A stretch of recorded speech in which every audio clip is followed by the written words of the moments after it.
We have another special guest, Congressman Darrell Issa from California. I'm told, Congressman, that it's kind of the northern San Diego region of California. Is that right? Absolutely. I like to call it Camp Pendleton, 44,000 plus Marines, and the surrounding protected communities. Okay, nice. When I heard that you were coming on, I'm thinking, wow, a California congressman, talk about you guys making the news these days. Hey, endangered species can be tough. I don't know how you did it. Well, how many congressional seats do you guys have in California? 53. 53? And we'll give you 34 of them. I understand. Very good. We might not want to take those. That would make us an all-Republican state if you just got rid of the 34. Well, let's talk about what's going on. Obviously, first and foremost, in my mind, thinking about California, A, you're broke, and B, you're now trying to boycott Arizona. Doesn't seem to go hand in hand. Well, first of all, we're not broke. You're never broke if you owe that much. We're the largest creditor state there is. The creditors would like the state, but just like Greece, we can't print money, but we certainly don't have to pay back the money nor face reality. Governor Schwarzenegger is still doing one of these. Well, if we could only raid this fund, if we could only borrow here. He's got a couple of new theories on new bonds, which is another way for saying more debt, don't face reality. Governor Schwarzenegger may be a Republican, but he's no fiscal conservative. I think we've learned that. Yeah, kind of disappointing. Are we disappointed in that? Well, it just goes to show that you can take a punch in the movie. You can even be cut in two in the movie and come back, but you can't necessarily do that in real life. And tough politicians come in both parties, but they seldom come from Hollywood, with one notable exception. What's the answer going to be in California? We'll get on the national issues in a second, but, I mean, what can you tax your way out of this? Can you cut your way out of this? What is the answer? Well, since you're from a pretty high tax state, too, what you begin to realize is the Laffer curve is real. As you increase taxes, you actually start reducing productivity and revenue. In the case of California, our top tax bracket went from 9% to 10.55%. And when that happened, we actually lowered revenue because people, such as all our professional sports figures, Hollywood figures, and so on, they may talk the talk about caring about California, but they get a house in another state and they spend less than 6 months there. So our revenue went down even though our tax rate went up. Imagine that. Imagine that. All right. And unfortunately, on an international basis, the same thing is beginning to happen. Good paying jobs, not necessarily the employees but the executives are making decisions to place those jobs in other countries, not just necessarily China, Singapore, some places in Europe. There's no question jobs are fleeing the United States for the same reason. Congressman Darrell Issa, our guest this morning from California, and talk to me about the idea of the LA City Council voting to boycott Arizona. Well, it wasn't surprising.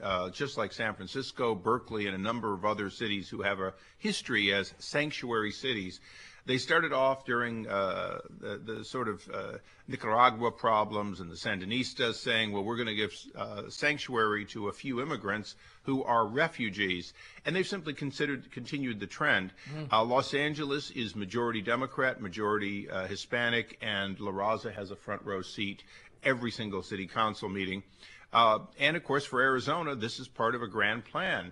You produce a tough law that doesn't really change the status quo much because the law simply says enforce the federal law.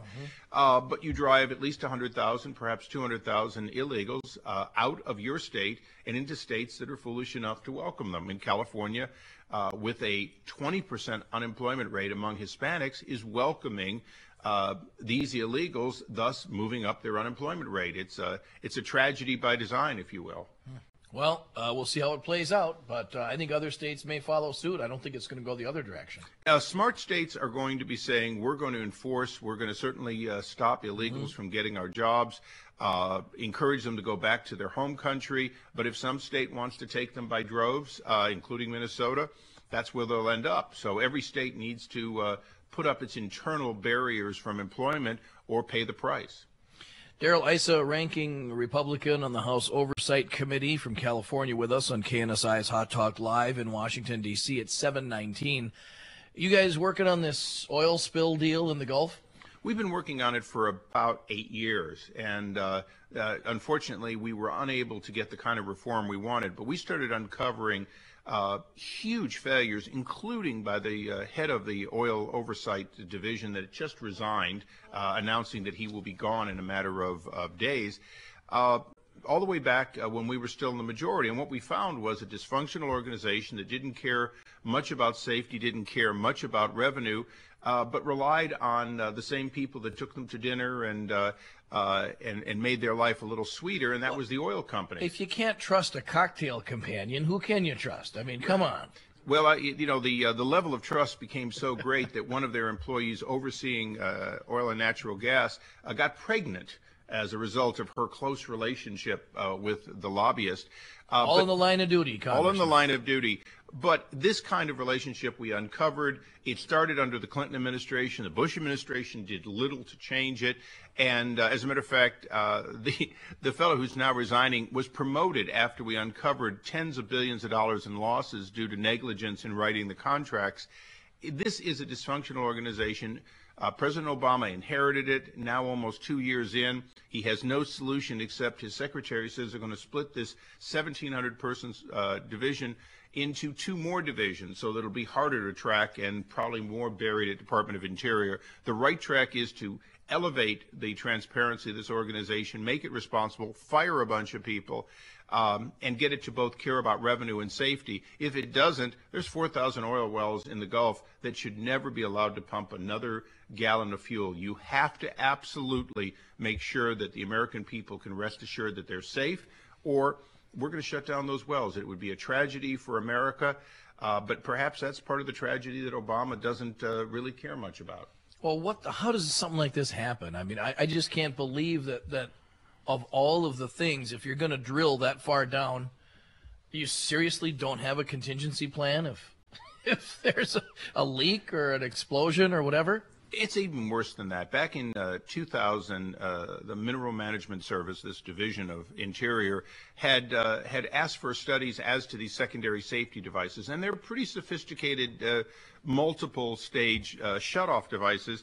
And in 2003, they got a study they paid for that should have been a wake-up call that we needed to do much better on these cutoffs, much better on making sure that there was a greater level of redundancy. And instead what they did, which was just flabbergasting, is they said, we want everyone to have 2 systems, but we won't spec what the systems are.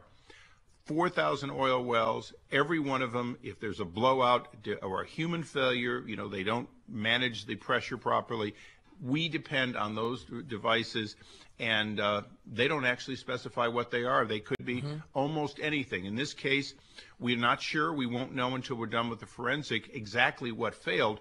What we do know is the device did not do what it was supposed to do, and we were not safe because of it. And it's amazing that they're going to point it at British Petroleum, and British Petroleum is going to pay tens of billions of dollars out. It was their mistake. But we rely on government to do less but do it better. Instead, we've been increasing the size of government but not doing basic things like mine safety, oil safety, protection of federal lands. All of that is going by the wayside as we ever expand government into schools and into the lives of people throughout the nation. Congressman, we could talk all day. I've got your colleague Louis Gohmert here from Texas going to join us. He's much smarter, and he knows a lot more about oil. Is that true? Yeah, he's a Texas guy, I suppose. Well, I don't put any on my hair. Let's put it that way. He would if he had some. I was going to say, where's this hair you're talking about? Now, remember, Louis has a perfect voice for radio, just as I have a perfect voice for print. But the two of us together have a reason to be on radio and not TV. So just all your listeners should know that. I'll second that, by the way, just so you know, if you're looking for confirmation. No, Congressman, thank you so much for coming over, sir. It's a pleasure to know you.